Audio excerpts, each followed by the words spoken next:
इधर सामने पवन जी सामने।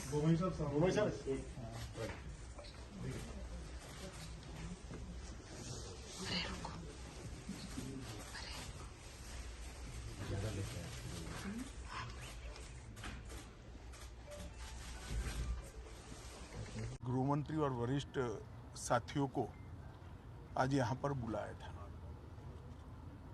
दोनों पक्षों के साथ भारत सरकार के गृह विभाग के ऑफिसर की उपस्थिति में बहुत अच्छे माहौल में बात हुई है।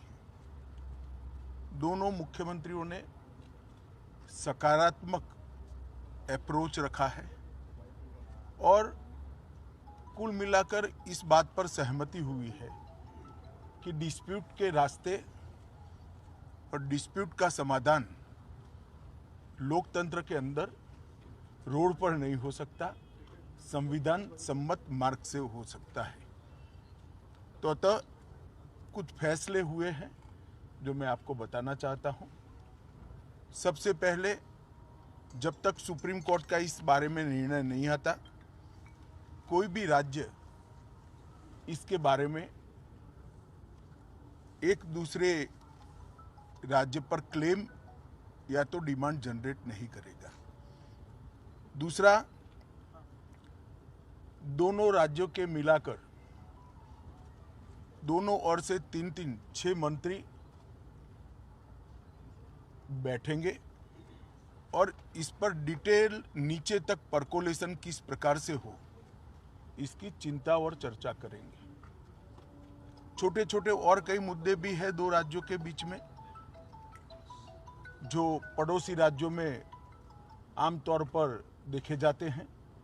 ऐसे मुद्दों का निवारण भी ये 3 मंत्री दो ओर से जो है वो ही करेंगे।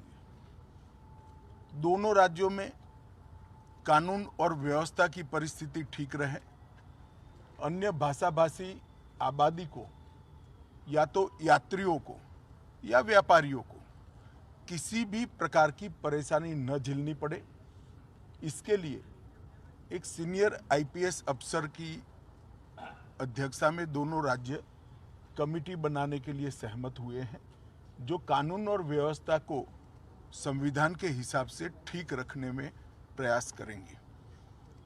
जब मामलों की चर्चा भी हुई तो ये भी ध्यान में आया है कि पूरे मामले में फेक ट्विटर ने भी बहुत बड़ा रोल निभाया है।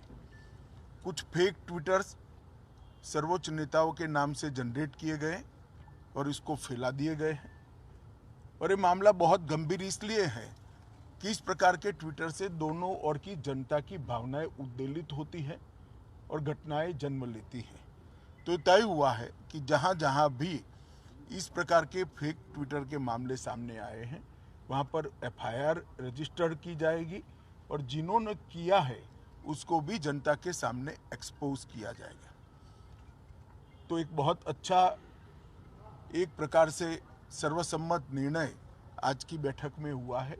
इसके बाद मैं दोनों राज्यों के विपक्षी पार्टियों के मित्रों को भी इस देश के गृह मंत्री नाते अपील करना चाहता हूं, राजनीतिक विरोध जो भी हो, जो विपक्ष में बैठे हैं सरकार के सामने राजनीतिक कार्यक्रम ले सकते हैं, परंतु दोनों राज्यों की जनता के हित में और दोनों राज्यों की बॉर्डर पर अन्य भाषाभाषी जो लोग बस रहे हैं इनके हित में अब इसको कम से कम राजनीतिक मुद्दा न बनाया जाए।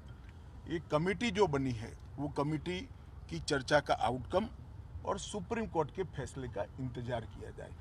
मुझे विश्वास है कि दोनों राज्यों में कांग्रेस, एनसीपी और उद्धव ठाकरे जी का ग्रुप, ये सारे नेता इस बात में सहयोग करेंगे कि इस बात को राजनीतिक रंग न दिया जाए। धन्यवाद।